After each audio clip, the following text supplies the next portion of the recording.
Maupo tayo. Agardeng, huwag mo sanang mamasamain kung nagtanong ako tungkol sa'yo sa Maynila. Kay Engineer Perez ka pa nagtatrabaho. Maswerte ka. Pihikan yun sa pagpili ng taong pinagkakatiwalaan. Teka nga pala, wala yata si mga Lipyo. May kompromiso po si Itay, kaya hindi nakadalo. Kompromiso o nagdadahilan lang? Hanggang ngayon ba naman, baluktot pa rin ang paninindigan ng tatay mo?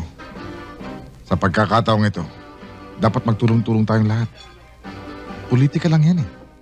Kalimutan na natin ang lahat.